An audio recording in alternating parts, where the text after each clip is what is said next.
Hello, hello, greetings, hi, welcome. Assalamualaikum. Uh, Back to this series where I talk about things for some reason. And my name is Muhammad. And this topic today is concerning the Malacca Sultanate. Why? Because it's Friday. And also, I find it rather ironic that I'm talking about this in the month of August. So, yeah. Now, what is the Malacca Sultanate? Well, the Sultanate of Malacca, actually.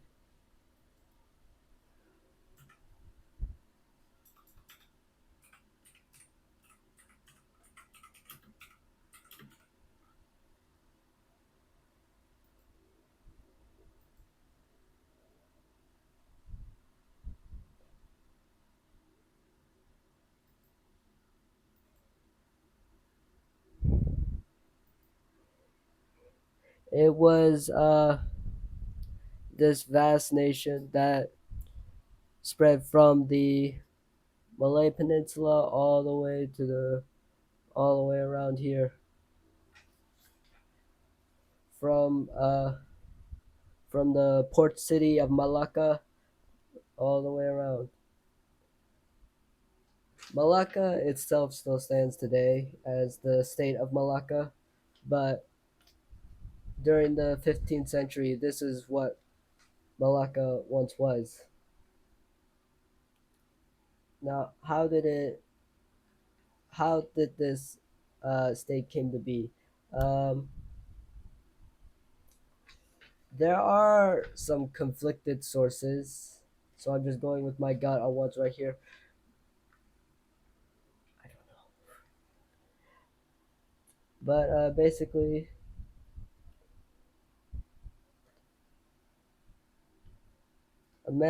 the ruler of Singapore, which is now Singapore, uh, fled from the fortress city of Singapore, due to the Majapahit invasion, and he fled uh, to the west of the Malay Peninsula, around here.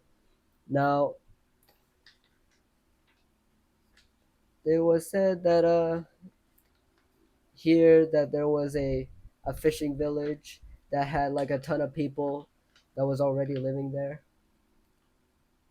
Parameswara fled there and decided to start his kingdom there. Now, the name Malacca. Now, the name Malacca came from, well, the most popular theory is that it came from this legend where Parameswara one day was relaxing under a tree, while hunting, and he know and his hunting dog noticed a mouse deer, and rather than running away, the mouse deer ended up kicking the hunting dog into the river, and Parameswara just looked at it like it was a good omen, seeing as like the mouse deer was full of fight, seeing as even the mouse deer was full of fight. So he decided to establish his kingdom and named it after the tree that he was resting under, which is called the Malacca tree.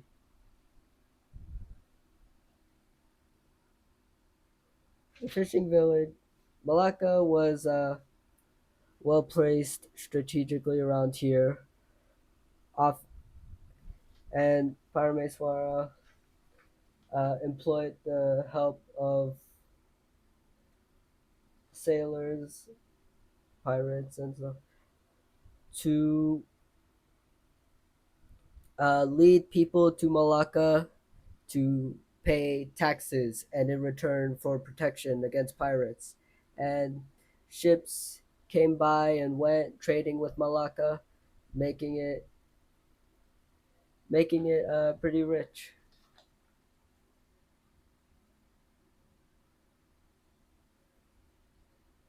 and eventually there was eventually Malacca got into contact with China, and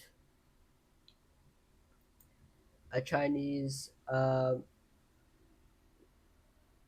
merchant, sailor, trader, explorer, I don't know, named Zheng He or whatever. Zheng He, I don't know, came came to Malacca and met Parameswara, who then traveled to China himself. And since then, Malacca and China have been like having a good relation with one another. Malacca would send tributaries to China, and China in turn would protect Malacca from any foreign threats, such as the Majapahit or the Kingdom of Siam or Atutaya or whatever.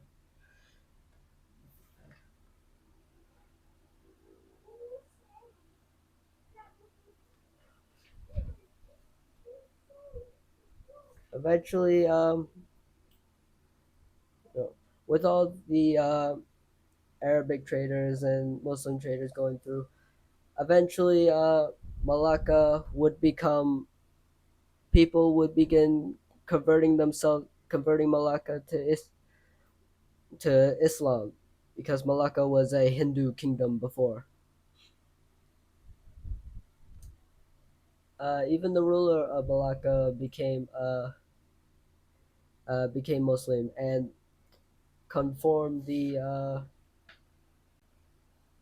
all the rules and how they do things to match it to Islam and all that.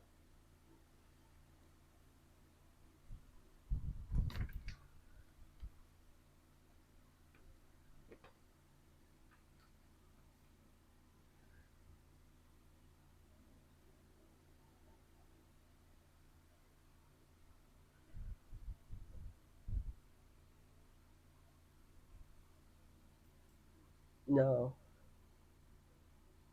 Malacca Sultanate is not like it is.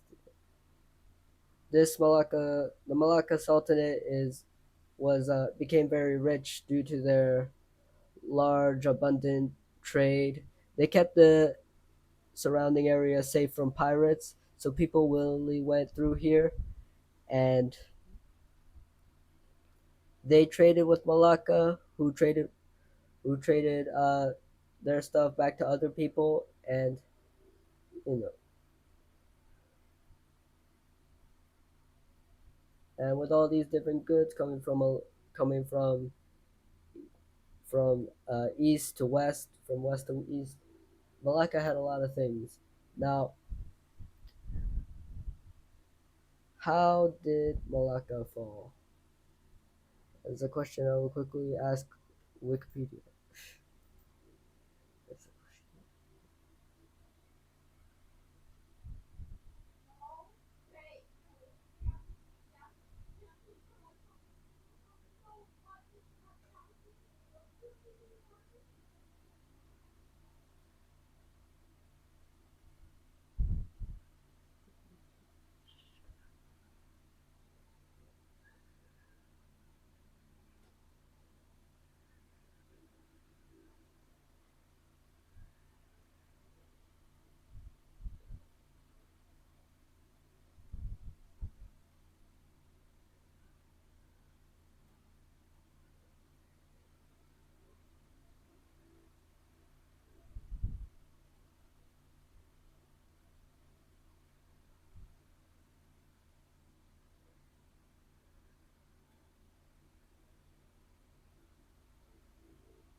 Okay, so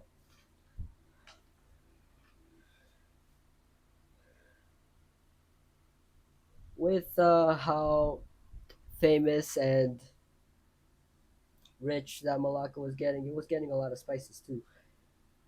The reason I mentioned that was because by the 15th century, Europe was becoming hungry for spices, and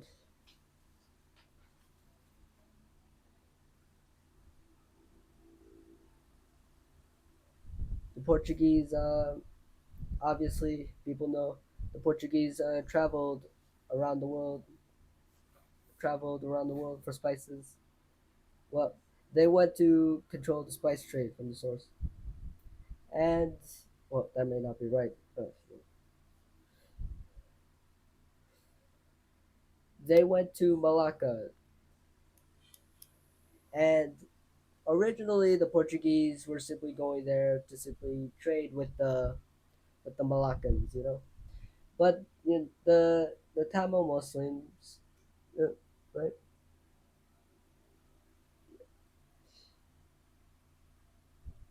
were pretty hostile towards the Christian Portuguese. I think it's mostly because of the fact that they were worried about the Portuguese just stealing their thunder, and because of that, the Tamils, they were pretty friendly in the Malaccan court, so they convinced the Moluccans to attack the Portuguese, and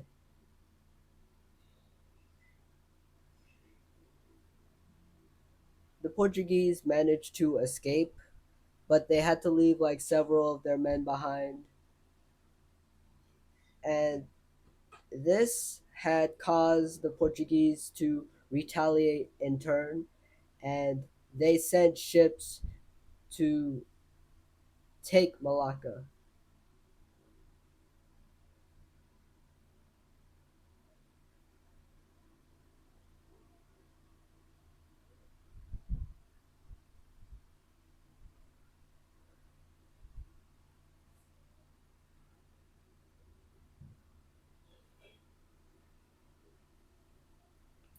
And in April 1511, led by Afonso de Albuquerque, Albuquerque oh,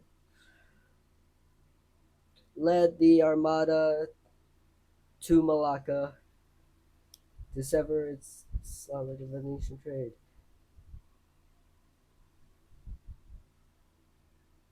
Now, on the 25th of July, 1511, apparently their first attack it was met with failure, but they launched another attack on 15th August, and Malacca was taken on that day.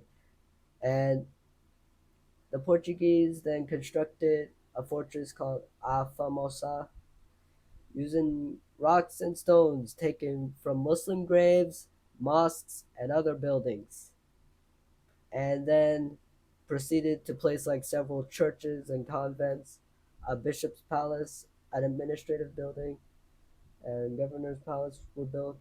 The Portuguese, when they took Malacca, also imposed like higher taxes on Chinese traders, restricted their ownership of land, and the news of the city being captured also reached the Ming Dynasty. And when the city fell, the I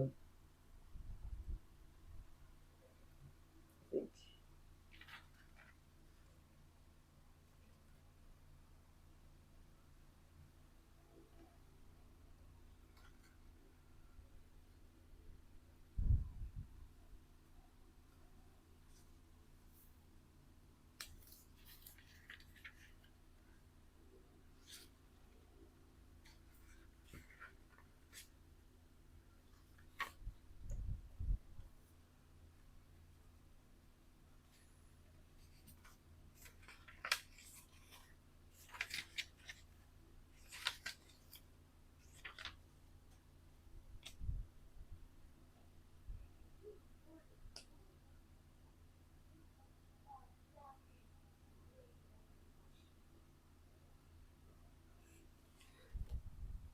yeah, Mahmud Shah, the Sultan of Malacca, was forced to flee. Was it Mahmud Shah? I don't know. The whatever Sultan of Malacca, whoever was forced to flee, and I think that act was what made the kingdom of Johor, you know, which also exists today as the state of Johor. The Yeah. So on 1511, Malacca fell to the Portuguese, and what happens next? I didn't look that far into it. I merely just looked up the rise and then fall of the Malacca Sultanate. I didn't look in any further about what happened after. I probably should have though, now that I think about it. But I didn't really intend for this video to be that long anyways. So it's 8:31 right now. So I think I'm gonna end this video here, and yeah, goodbye.